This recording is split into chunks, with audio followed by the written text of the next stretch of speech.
Now to the developing story of the South Sea building collapse. The government says that the developer is to blame for adding 4 unapproved floors to the original 12.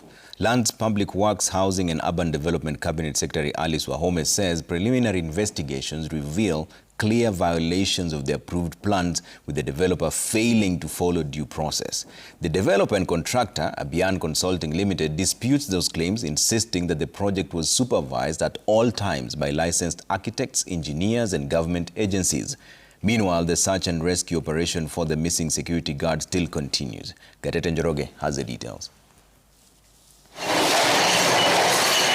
4 days and still counting, South Sea Shopping Centre remains a scene of tragedy. Rescue teams continue to comb through the rubble, searching for a missing security guard, a day after his colleague was found dead.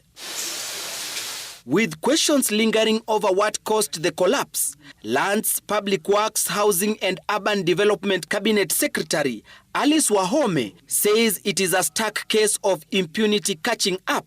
At the time of the incident, the project was non-compliant on 4 more floors, which had been added to the original approved designs, meaning from 12 to 16 floors.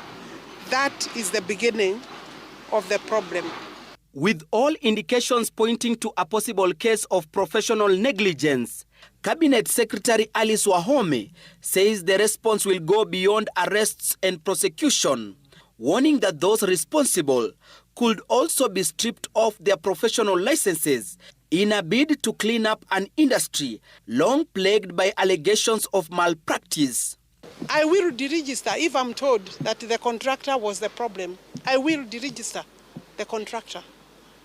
I will suspend the license of the architect if I find through the report that he went 3 other floors or 1 extra floor without approval by NCA. Wahome has provided the names of all professionals who were involved in the project and whose statements are crucial in the next phase of investigations. They include the developer, Abian Consulting Limited, architect Gideon Chege Mwangi, structural engineer Engineer Kireru Peter Kimani, quantity surveyor James Kireka Njoroge, contractor Abian Consulting Limited.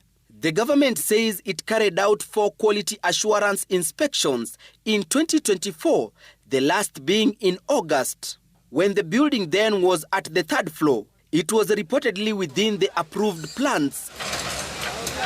But a county government visit in 2025 revealed the construction of an unauthorized 13th floor. Attempts to inspect the building were reportedly met with resistance, prompting action against 3 individuals at the site, although the charges were later dropped. We do not have very good punishment regulations, and we are in the process of amending. In fact, my draft for amendment of the NCA Act is ready, so that supporting it with the new building code, we will be in a better place to work on the rogue contractors. The developers have broken their silence in a press statement. Abian Consulting Limited has refuted claims of violating the building codes. In their statement, they say the project was at all times supervised by licensed architects and engineers. They further state that during the lifespan of the project, county and national agencies undertook the required supervisions, and at no time did they ever receive any stop order from the county government or any other regulatory body.